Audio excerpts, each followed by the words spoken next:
The dust swirled around Olivia Foster's boots as she stood in the doorway of the general store in Independence, Missouri, clutching a small bottle of laudanum she could barely afford, knowing it would do little more than ease her father's pain for a few hours at most.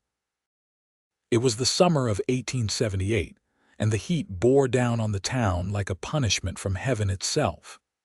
She'd walked the 3 miles from their small homestead on the outskirts of town, her father's rattling cough still echoing in her mind.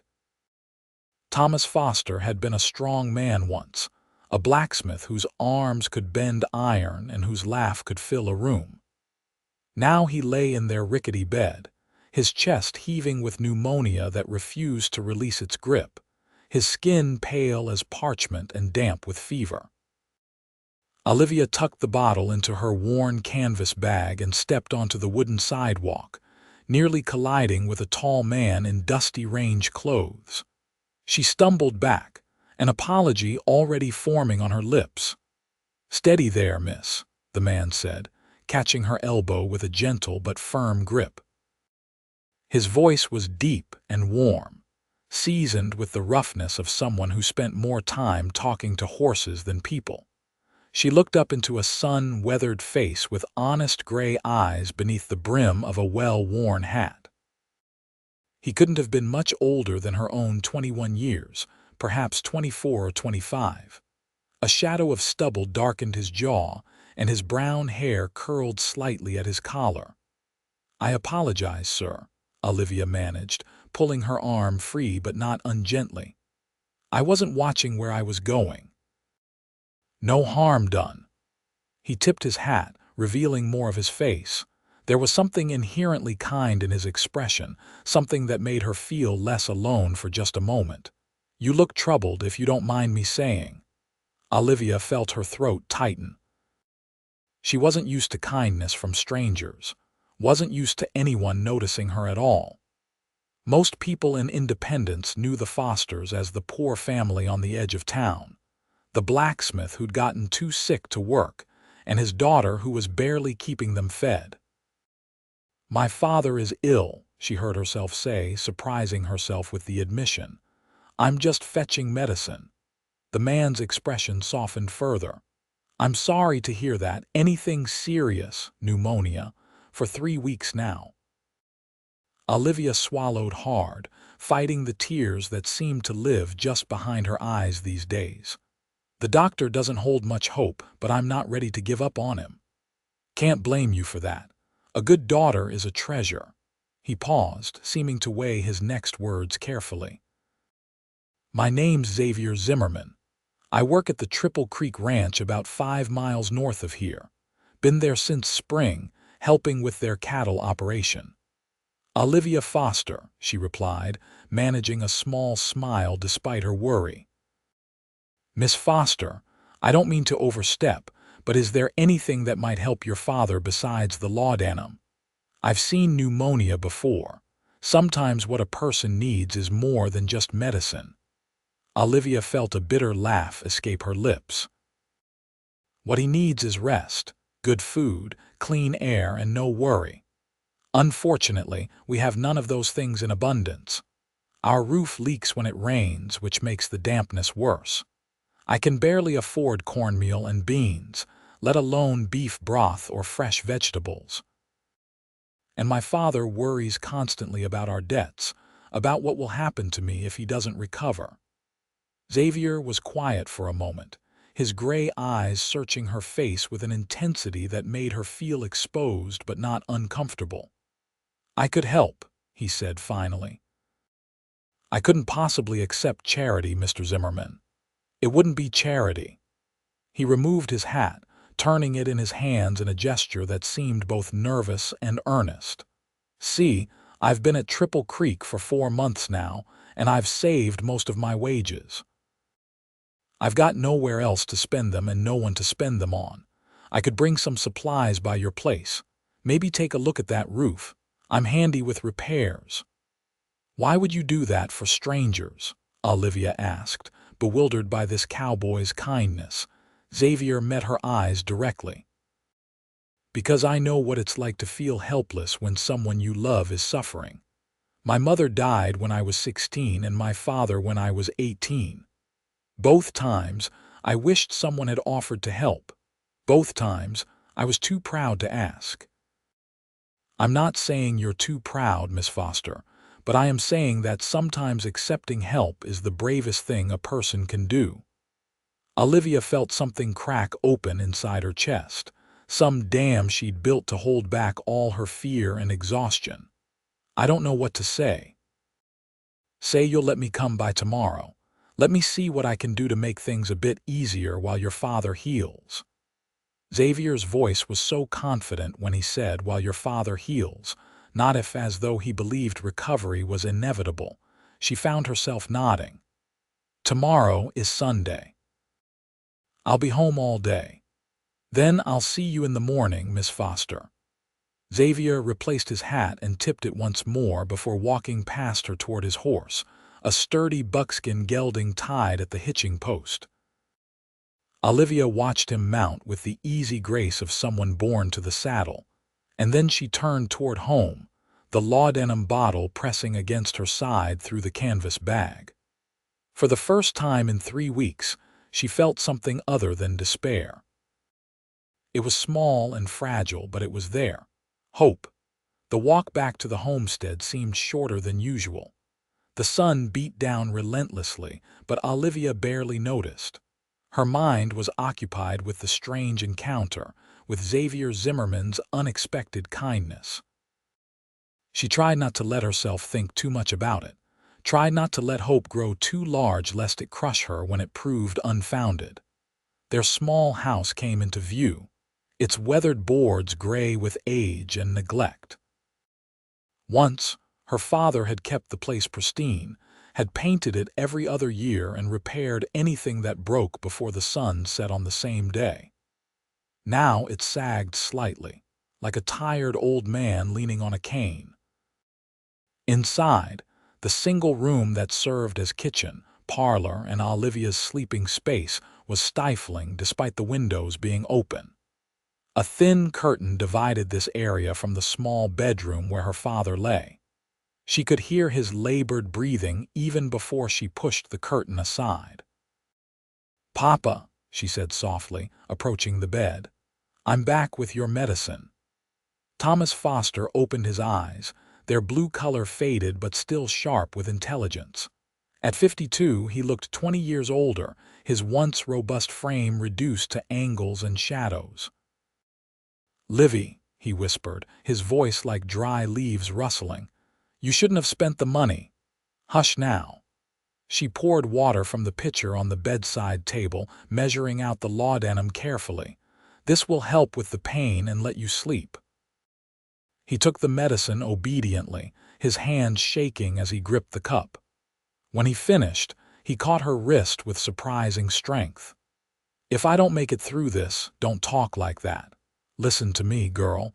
If I don't make it, you go to your Aunt Margaret in St. Louis. Don't try to keep this place alone. Promise me." Olivia felt tears prick her eyes. "You're going to be fine, Papa. I met someone today who's going to help us." Thomas's expression grew concerned. "What do you mean? Livy, you didn't make any foolish promises to anyone, did you?" "No, nothing like that. Just a kind cowboy who offered to help with some repairs and bring some supplies. That's all." Her father studied her face for a long moment. "Be careful, daughter. Some men offer help expecting payment of a different kind. I don't think he's like that, Papa." There was something honest about him. Even as she said it, Olivia wondered if she was being naive.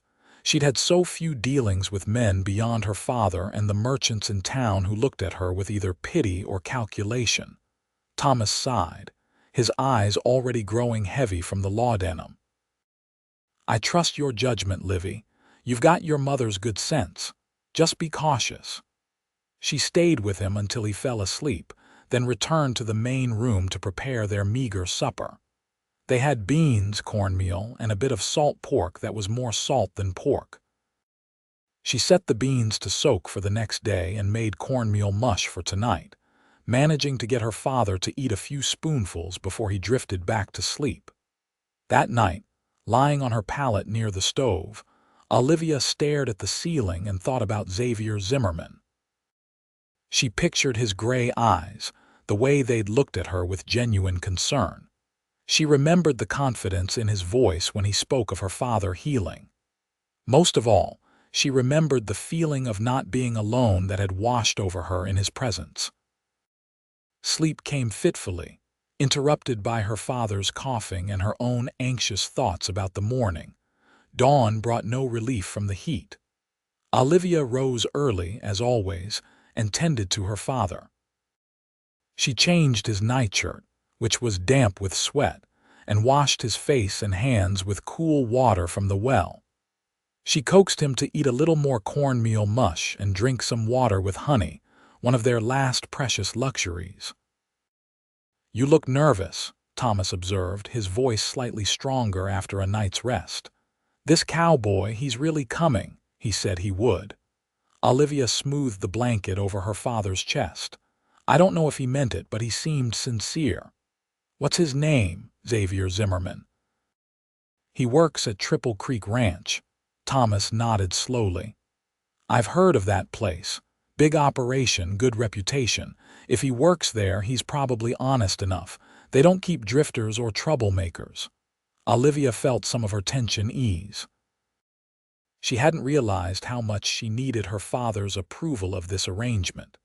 Around mid-morning, she heard the sound of horse hooves and wheels crunching on the dry ground outside.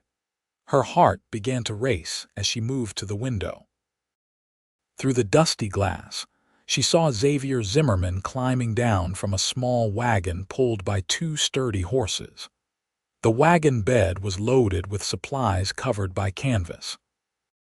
She stepped outside before he could knock, suddenly self-conscious about her faded dress and the wisps of dark hair escaping from her bun.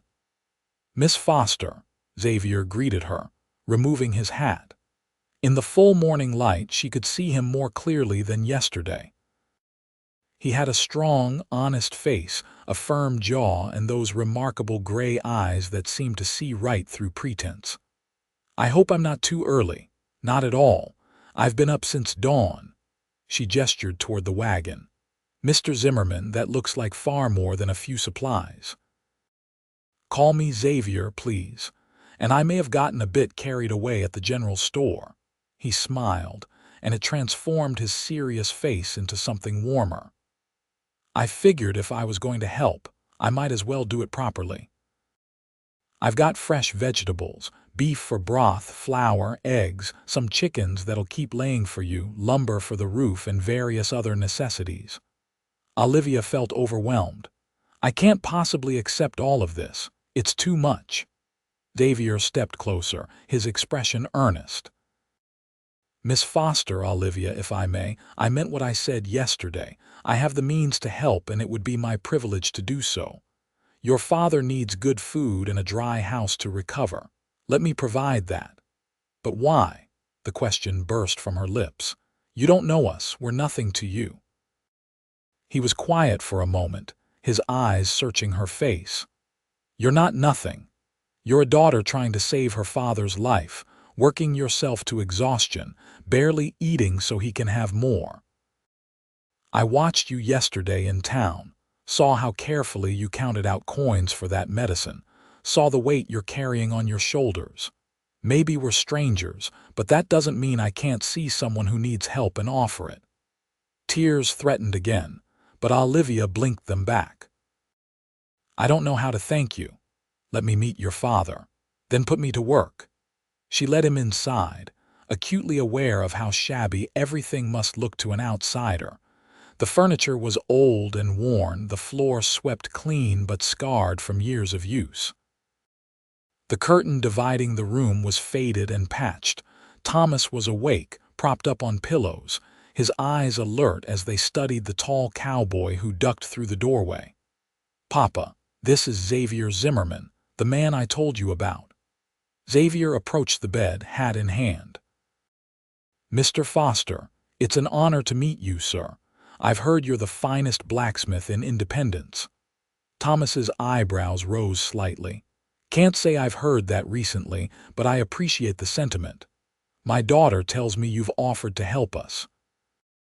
That's kind of you, but I need to know your intentions toward her. Papa, Olivia felt her face flush, but Xavier didn't seem offended. That's a fair question, sir. My intentions are to help your family through a difficult time. Nothing more, nothing less. I'm a working man with some savings and no family of my own. Helping you and your daughter seems like a good use of both my time and my money. Thomas held Xavier's gaze for a long moment, then nodded. All right then. I appreciate your honesty and your help if you're truly offering it. I am, sir. Then I accept, and I thank you for it. Xavier smiled. You're welcome, Mr. Foster. Now I'm going to start by unloading these supplies, and then I'll take a look at that roof. Olivia, if you could show me where you'd like things put. The next several hours passed in a blur of activity. Xavier proved to be a man of his word, and then some. He unloaded the wagon, carrying sacks of flour and cornmeal, crates of vegetables, and a coop containing 3 red hens that clucked indignantly at their relocation. He set up the chicken coop near the small barn, ensuring the hens had water and feed. Olivia prepared beef broth under his instruction, cutting the meat he'd brought into chunks and setting it to simmer with vegetables and herbs. The smell that filled the small house was heavenly, rich and nourishing in a way their meals hadn't been for months. While the broth cooked, Xavier climbed onto the roof. Olivia watched from below, her heart in her throat as he moved with confident ease across the weathered shingles. He identified the problem areas quickly, then set to work replacing damaged boards and shingles with the materials he'd brought. You've done this before, Olivia called up to him. Grew up on a small ranch in Kansas, Xavier replied, not pausing in his work. My father made sure I could fix anything that broke. Couldn't afford to pay someone else to do it. What brought you to Missouri? Xavier paused, sitting back on his heels and wiping sweat from his forehead. The sun was directly overhead now, beating down mercilessly. After my father passed, I sold the ranch. Couldn't work it alone, and I didn't want to stay where everything reminded me of what I'd lost. I've been moving around since then, working different ranches, saving money, trying to figure out what comes next. Have you figured it out? Olivia asked, shading her eyes to look up at him. He smiled down at her, and something in that smile made her heart skip. I'm starting to get some ideas. By early afternoon, the roof was repaired. Xavier climbed down and surveyed his work with satisfaction. That should keep the rain out. Is there anything else that needs fixing?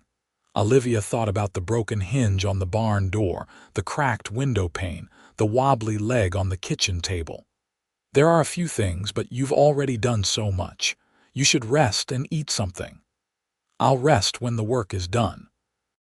Show me what needs fixing. They spent the afternoon together, Xavier repairing things while Olivia worked beside him, handing him tools and holding boards steady. They talked as they worked, sharing stories about their lives. Xavier told her about growing up in Kansas, about learning to ride before he could walk, about his mother's death from influenza, and his father's broken heart that had followed her to the grave just 2 years later. Olivia shared memories of her own mother, who had died when Olivia was 12, a victim of consumption. She talked about watching her father work the forge, the way sparks would fly like stars, how strong and capable he'd been. She spoke of her fears for his recovery, her worry about their debts, her uncertainty about the future. What do you owe? Xavier asked quietly as he repaired the window. Olivia hesitated, then decided he'd earned her honesty. $73. To the general store, the doctor, and the feed supplier. Papa couldn't work for months before the pneumonia. His hands were too stiff with arthritis. We've been living on credit and what little I could earn taking in mending." Xavier nodded thoughtfully, but didn't offer to pay the debts.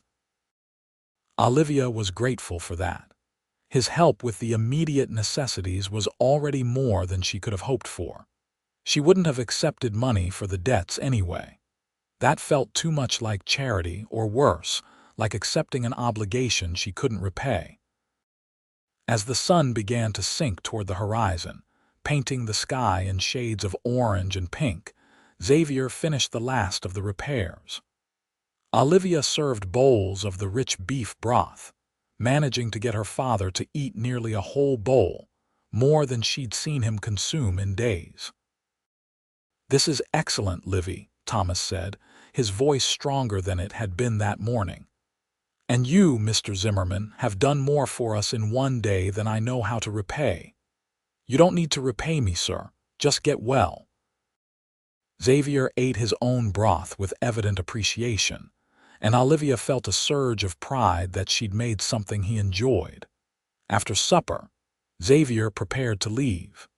He'd done everything he'd promised and more, and Olivia walked him out to the wagon feeling a strange reluctance to see him go. "Will you come back?" The question escaped before she could stop it, and she immediately felt foolish. Xavier turned to face her, his expression gentle in the fading light. "If you'll have me, I'd like to come back tomorrow. There's still work to be done around here, and I'd like to check on your father's progress." Relief flooded through her. "We'd like that very much." He climbed onto the wagon seat but didn't immediately pick up the reins. Instead, he looked down at her with an intensity that made her breath catch. "Olivia, I want you to know something. I'm not just coming back out of charity or Christian duty. I'm coming back because I want to. Because in one day, you and your father have made me feel more welcome and needed than I've felt in 3 years of wandering. So when I say I'll be back tomorrow, know that it's because I want to be here, because being here feels right."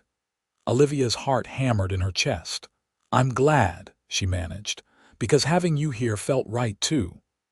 Xavier's smile was bright enough to rival the setting sun. "Then I'll see you tomorrow, Olivia Foster."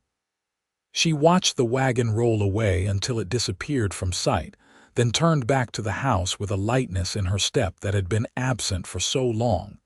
Inside, her father was still awake, his eyes sharp despite his fatigue. "That's a good man," Thomas said. "Yes, Papa, I believe he is. He's interested in you, Livy. You know that, don't you?" Olivia felt her cheeks warm. "Papa, don't be foolish. He's just being kind." Thomas chuckled, which turned into a cough, but it was lighter than his previous coughing fits. "I may be sick, daughter, but I'm not blind. That young man looks at you like you're the answer to a question he's been asking for a long time." Olivia didn't know what to say to that, so she busied herself with tidying up, trying to ignore the flutter of hope in her chest. True to his word, Xavier returned the next morning, and the morning after that, and the one after that. He came every day for 2 weeks, always bringing something useful. More food, grain for the chickens, medicine recommended by a doctor he'd consulted in town. He worked on the homestead, repairing the barn, strengthening the fence, improving their well. He split wood for the stove and hauled water and did all the heavy tasks that had been slowly crushing Olivia under their weight. But more than the physical help, he brought companionship. He talked with Thomas for hours, discussing everything from politics to farming techniques to memories of better days. He made Olivia laugh with stories from his travels, described places she'd only dreamed of seeing. He listened when she needed to vent her fears and frustrations, never offering empty platitudes, just understanding, and through it all, Thomas improved. The good food and dry house and freedom from worry worked wonders. His cough diminished. His color returned. His strength began to rebuild, slowly but steadily.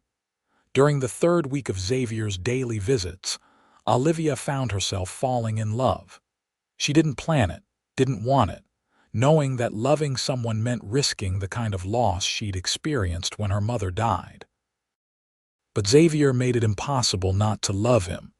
He was kind and hardworking, patient with her father and gentle with her. He had a quiet strength that made her feel safe and a humor that brought joy back into her life. She saw it in small moments. The way he made sure she ate before serving himself, how he remembered that she liked wildflowers and brought her some when he found them on his rides, the care he took with anything she asked him to do.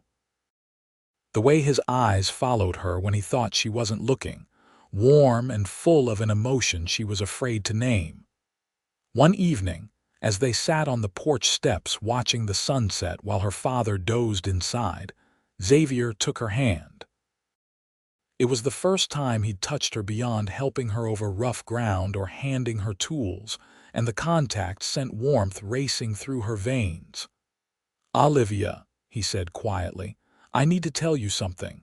Her heart began to race. "What is it?"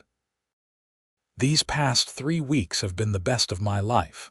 Coming here, helping you and your father, spending time with you, it's made me realize what I've been looking for all this time I've been wandering." "What have you been looking for?" She could barely breathe. Xavier turned to face her fully, still holding her hand. "A home, a purpose, someone to care for and protect, someone to build a life with." He paused, his thumb brushing across her knuckles. "I've been looking for you, Olivia, even before I knew you existed." Tears sprang to her eyes. "Xavier, I don't know what to say." "You don't have to say anything yet. I know this is fast, I know we've only known each other a few weeks, but I also know that what I feel for you isn't going to change. If anything, it's only going to grow stronger." He took a deep breath. "Your father is getting better. In another week or two, I believe he'll be well enough to resume light work. And when he is, when you no longer need my help just to get by, I want to ask you something." "What?" The word came out as barely a whisper. "When he's well, marry me and I'll care for you." Xavier's gray eyes were intense in the fading light. "Not because you need caring for, but because I want to spend every day of my life by your side. I want to build a future with you, Olivia. I want to wake up next to you and fall asleep holding you. I want to make you laugh and comfort you when you cry. I want to give you everything you've been giving everyone else: devotion, loyalty, love." Olivia felt tears spill down her cheeks. "Xavier, that's the most beautiful thing anyone has ever said to me. Is it too soon? Am I overwhelming you?" "It is soon," she admitted, "but it doesn't feel wrong. Nothing about you has ever felt wrong. From that first moment outside the general store, you felt right." Xavier lifted his free hand to cup her cheek, wiping away her tears with his thumb. "I'm not asking for an answer now. I'm just asking you to think about it, to consider a future where you're not carrying everything alone, where we're partners in all things." "I will think about it," Olivia promised. "But Xavier, you should know that I'm already in love with you. I've been trying not to be, trying to protect my heart, but it's useless. I love you." The joy that lit Xavier's face was incandescent. "You do. I do." He leaned forward slowly, giving her time to pull away if she wanted, but she didn't want to. When his lips met hers, it was gentle and sweet and full of promise. Olivia felt the kiss all the way to her toes, a warmth that had nothing to do with the summer heat and everything to do with the man holding her. When they parted, both slightly breathless, Xavier rested his forehead against hers. "I love you too, Olivia Foster. I think I have since the moment you nearly ran me down outside the general store." She laughed, the sound bright and free. "I was not running you down. I was merely walking with purpose. You were distressed and beautiful and fierce, and I was lost before I even knew your name." They sat together as darkness fell, hands entwined, talking about the future in hushed voices. Xavier shared his dreams of having a ranch of his own someday, a place where he could raise cattle and horses and build something lasting. Olivia confessed her desire for a family, for children who would grow up knowing love and security. "We could have all of that," Xavier said. "Together." "My father," Olivia began, a worry intruding on her happiness. "I can't leave him alone." "I would never ask you to. He'd be part of our family always. We'd care for him together." "You'd really do that? Take on responsibility for my father?" Xavier squeezed her hand. "Olivia, when I marry you, I'm not just getting a wife. I'm getting a family. Your father is a good man, and I'd be honored to call him family. Besides, once he's fully recovered, his smithing skills would be valuable. We could set up a proper forge wherever we settle." The casual way he spoke of their future as a certainty made Olivia's heart swell. "You've really thought about this?" "I've thought about little else for the past week." Inside, they heard Thomas cough, then call out for water. Olivia started to rise, but Xavier stood first. "Let me." "You've been running yourself ragged all day." She watched him disappear into the house and heard the low murmur of male voices. When Xavier returned, he was smiling. "Your father wants to see you." Olivia went inside to find Thomas sitting up in bed, looking more alert than he had in weeks. "Papa." "Are you all right?" "Better than all right, Livy. That young man just asked my permission to marry you." Her heart skipped. "He did? He did. Told me he loves you, that he wants to spend his life making you happy, that he'll care for both of us as family. Asked if I'd give you my blessing when the time comes." Thomas smiled, his eyes misty. "I told him yes.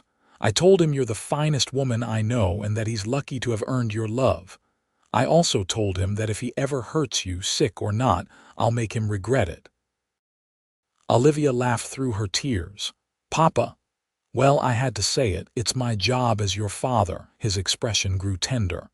"But truly, Livy, I'm happy for you. Xavier is a good man. He'll take care of you when I can't anymore." "Don't talk like that. You're getting better." "I am, thanks to him." "Thanks to both of you." Thomas reached for her hand. "Your mother would be so proud of the woman you've become, so proud of the love you've found." Olivia spent a few more minutes with her father, settling him for the night, before returning to the porch where Xavier waited. "He told me," she said. "I hope I didn't overstep. I know I said I'd wait until he was fully well, but the moment felt right to at least ask his permission." "You didn't overstep."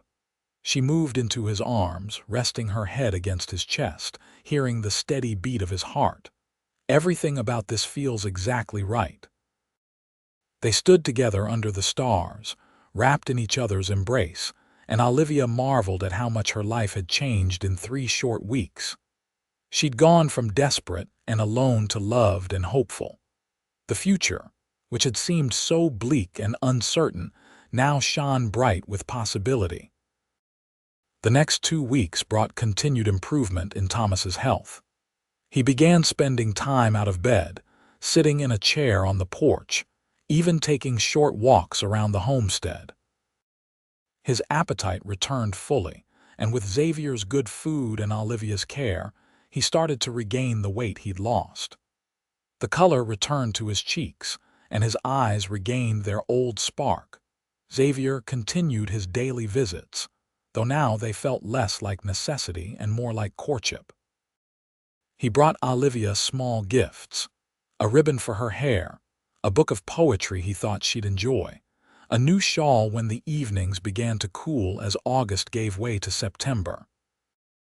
He made her father laugh with stories and helped him start doing light work around the forge, rebuilding strength in hands weakened by illness and arthritis. And through it all, the love between Olivia and Xavier deepened. They talked for hours about everything and nothing. They worked side by side, developing a comfortable rhythm. They stole kisses when Thomas wasn't looking, each touch electric and full of promise. One morning in mid-September, nearly 2 months after their first meeting, Xavier arrived with his hat in his hands and his expression serious. Thomas had been declared well by the doctor just 2 days prior, given permission to return to light smithing work. Mr. Foster, Xavier said, his voice formal. Olivia, I believe the time has come. Olivia's heart began to race. She knew what was coming, had been anticipating it, but the reality still made her breathless. Xavier turned to her, taking both her hands in his. Olivia Foster, you are the bravest, kindest, most beautiful woman I have ever known. You've shown me what real strength looks like, what devotion means. You've made me believe in home and family and love again. I meant what I said that night on the porch. I want to spend every day of my life earning the right to stand beside you. So I'm asking you now, with your father's blessing, will you marry me? The tears came immediately, but they were happy tears. Yes, Olivia said, her voice breaking with emotion. Yes, Xavier, I'll marry you. He swept her into his arms, lifting her off her feet and spinning her around as she laughed. When he set her down, he kissed her thoroughly, not caring that her father was watching with a knowing smile. Well, that's settled then, Thomas said, his voice gruff with emotion. Welcome to the family, son. Xavier shook Thomas's hand, then pulled the older man into an embrace. Thank you, sir. I promise you I'll spend my life making her happy. See that you do. They were married 3 weeks later in the small church in Independence. Olivia wore her mother's wedding dress, carefully preserved and altered to fit. Xavier wore a new suit, his hair neatly trimmed, his face freshly shaved. Thomas walked his daughter down the aisle with steady steps, his eyes bright with tears of joy. The ceremony was simple, but heartfelt. When the preacher pronounced them man and wife, Xavier kissed Olivia with such tenderness that half the women in attendance reached for their handkerchiefs. The reception was held at the homestead, neighbors and friends from town gathering to celebrate. Someone brought a fiddle, and there was dancing and laughter long into the evening. As the sun set on their wedding day, Xavier and Olivia stood together on the porch of what was now their home. Thomas had insisted they take the bedroom, moving himself to a space in the barn that Xavier had converted into comfortable quarters. Happy? Xavier asked, his arm around his wife's waist. Happier than I ever thought possible, Olivia replied, leaning into his embrace. When I think about where we were just 3 months ago, how desperate and hopeless everything seemed, it feels like a lifetime ago. You were never hopeless, Xavier said firmly. You were the strongest person I'd ever met, fighting for your father's life, keeping everything together through sheer will. You didn't need me to save you, Olivia. You were saving yourself. Maybe, she conceded, but you made everything better. You gave us hope when we had none. You gave me love when I thought I'd spend my life alone caring for my father. You gave us both a future. Xavier turned her in his arms, looking down into her face with infinite tenderness. You gave me a home. You gave me purpose. You gave me everything I'd been searching for. He kissed her forehead, her cheeks, finally her lips. I love you, Mrs. Zimmerman. I love you too. She smiled against his lips. So what happens now? Now we start our life together. I've been talking to your father about partnership in a smithing business. I've also been saving money toward buying land. I thought we could build a real ranch, combine the smithing with cattle. Your father could handle the forge work while I manage the herd. Olivia's eyes widened. You've really been planning this? I've been planning our future since the day I met you. Xavier's expression grew more serious. There's something else I need to tell you. I've got more saved than I let on. Enough to pay off your debts and have plenty left over for a down payment on land. Xavier, no. Those are my debts, mine and my father's. They're our debts now. We're married, Olivia. What's mine is yours, and what's yours is mine. Let me do this. Let me give us a fresh start with no obligations hanging over our heads. She wanted to argue, but the relief that flooded through her at the thought of being free from those debts was too powerful to ignore. Are you sure? I've never been more sure of anything except my love for you. Then yes, thank you. She hugged him tightly. I promise I'll spend the rest of my life being worthy of your love and generosity. You already are. Xavier held her close, his chin resting on top of her head. You already are. The first year of their marriage was full of hard work and happiness. True to his word, Xavier paid off all the debts, giving them a fresh start. He purchased 200 acres of good grazing land about 10 miles from Independence, near a creek that ran year-round. Together with Thomas, they built a house, a proper one with multiple bedrooms and a solid roof. They constructed a barn and a forge, establishing both a cattle operation and a smithing business. Thomas thrived in his new role, his health continuing to improve with good food and freedom from worry. He took on apprentices and built a reputation for quality work. Xavier proved to be an excellent cattleman, building their herd through careful breeding and smart purchases. Olivia managed the household and helped with the books, her neat handwriting tracking their growing prosperity. But more than the material success, they built a life rich in love. Xavier never stopped courting his wife, bringing her flowers and surprising her with small kindnesses. Olivia made their house a home, filling it with warmth and laughter. They worked together, played together, and loved each other with a depth that grew stronger with each passing day. In the spring of their second year of marriage, Olivia discovered she was expecting a child. Xavier's joy was boundless. He became even more protective, insisting she rest more and work less. Thomas was delighted at the prospect of becoming a grandfather, already planning toys he would make in the forge. What do you hope for? Olivia asked Xavier one night as they lay in bed, his hand resting on her growing belly. A boy or a girl, I don't care, Xavier said honestly. As long as you're both healthy, I'll be the happiest man alive.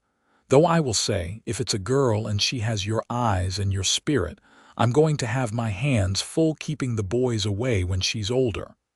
Olivia laughed. And if it's a boy with your stubbornness, then God help us both. Xavier kissed her temple. Have I told you today how much I love you? Only 3 times. Then I'm falling behind. He proceeded to tell her a 4th and 5th time, with words and then with actions that left no doubt about the depth of his feelings. Their son was born in November of 1880, during the first snow of the season. The labor was long and difficult, and Xavier paced the house like a caged animal until the midwife finally emerged with a squalling, red-faced baby. You have a son, the midwife announced, and your wife is doing well. Xavier rushed to Olivia's side, taking in her exhausted but radiant face and the tiny bundle in her arms. He's perfect, he breathed, touching the baby's impossibly small hand. You're perfect. We should name him Thomas, Olivia said softly, after my father. Xavier's eyes grew misty. Thomas Xavier Zimmerman. It's perfect. When they showed the baby to his grandfather, the old smith wept openly, holding his tiny namesake with hands that had shaped iron and now cradled new life with infinite gentleness. He's beautiful, Thomas said, his voice choked. So beautiful. Little Thomas was followed by a daughter 2 years later, a tiny thing with Olivia's dark hair and Xavier's gray eyes. They named her Margaret, after Olivia's mother. 2 years after that came another son, James, and 3 years after him, a final daughter, Catherine. The house that had seemed so large when they built it gradually filled with the noise and chaos of family life. Xavier proved to be a devoted father, patient with the children's endless questions and enthusiastic about their games. Olivia found motherhood both exhausting and fulfilling, her days full of cooking and cleaning and settling disputes and bandaging scraped knees. Thomas lived to see all 4 grandchildren born, remaining active in the forge until he was nearly 70. He passed away peacefully in his sleep one winter night in 1890, surrounded by family who loved him. They buried him on a hill overlooking the ranch, beneath a headstone that read, "Beloved Father and Grandfather." Olivia grieved deeply, but found comfort in her husband's arms, and in the knowledge that her father had lived to see her happy and settled. "He was so proud of you," Xavier told her as they stood by the grave. "He told me so many times how grateful he was that you'd found love and built this beautiful life." "I couldn't have done it without you," Olivia said, leaning against her husband. "Without that day, you stopped me outside the general store and offered to help. Best decision I ever made." Xavier kissed the top of her head. "Well, second best. The best was asking you to marry me." The years continued to pass, bringing both joys and challenges. The ranch prospered, becoming one of the most successful operations in the region. The children grew, each developing their own personalities and dreams. Thomas, the eldest, showed an aptitude for ranching and eventually took over most of the cattle operations. Margaret inherited her grandfather's skill with metalwork and shocked everyone by becoming a blacksmith herself. James showed a head for business, managing the financial side of their enterprises. Catherine, the youngest, had her mother's nurturing spirit and her father's determination. Through it all, Xavier and Olivia's love remained the foundation upon which everything else was built. They had their disagreements, moments of frustration and stress that come with any long marriage and busy household. But they never lost sight of what mattered most: their commitment to each other and their family. On a warm summer evening in 1895, 17 years after their wedding, Olivia and Xavier sat together on the porch of their home. The sun was setting, painting the sky in brilliant shades of orange and pink. In the distance, they could see their children, Thomas and Margaret working together to repair a fence, James reviewing ledgers in the forge office, Catherine picking wildflowers in the meadow. "You ever think about that day we met?" Olivia asked, her head resting on Xavier's shoulder. "Every time I look at you," Xavier replied. "Every time I wake up next to you or see our children or walk the land we've built together.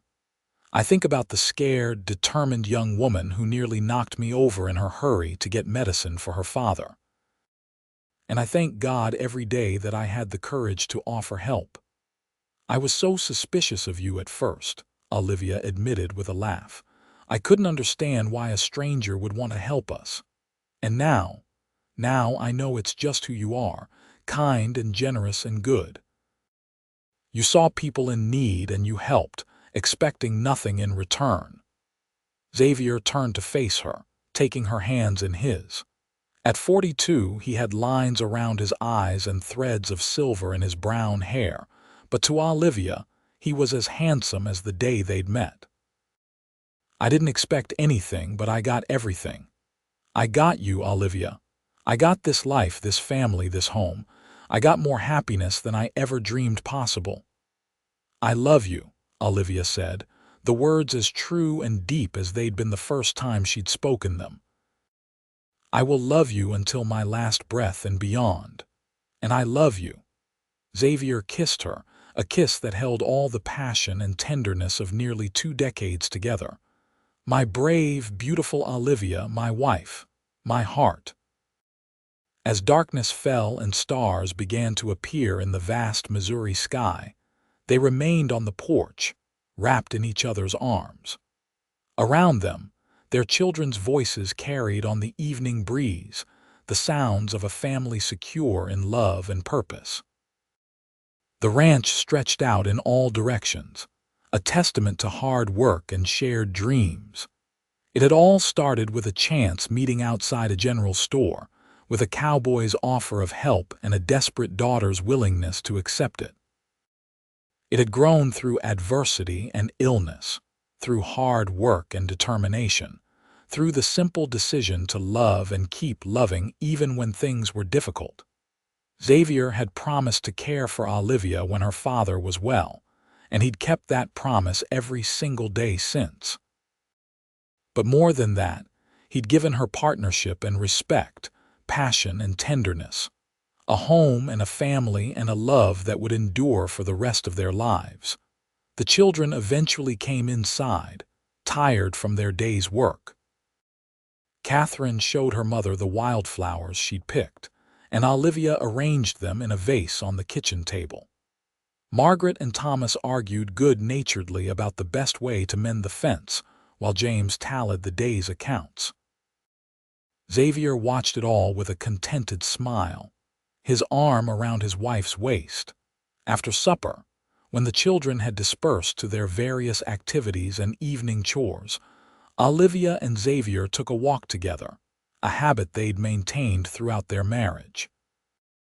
They walked hand in hand through the meadow, past the barn and forge, up to the hill where Thomas Foster rested. "I like to think he can see all of this," Olivia said, gesturing to the ranch spread out below them. "That he knows how happy I am, how good our life is." "I think he knows," Xavier said gently. "I think he knew from the beginning that we'd end up here. He saw it before we did. He liked you immediately. I could tell, even when he was questioning your intentions." Olivia smiled at the memory. "He said you looked at me like I was the answer to a question you'd been asking for a long time. He was right. I was asking where do I belong, and you were the answer, you and this life we've built together." They stood in comfortable silence, watching the last light fade from the sky. Then they walked back down the hill together, toward the warm lights of home, toward the family waiting for them, toward the future they would continue to build side by side. In the years that followed, Xavier and Olivia watched their children grow into adults and start families of their own. Thomas married a rancher's daughter from a neighboring spread, bringing her to live on the ranch and continuing the cattle operation. Margaret shocked the family by marrying a schoolteacher and moving to Kansas City, though she visited often and never lost her love for working metal. James took over the business side of the ranch entirely, proving to have a gift for investment and expansion.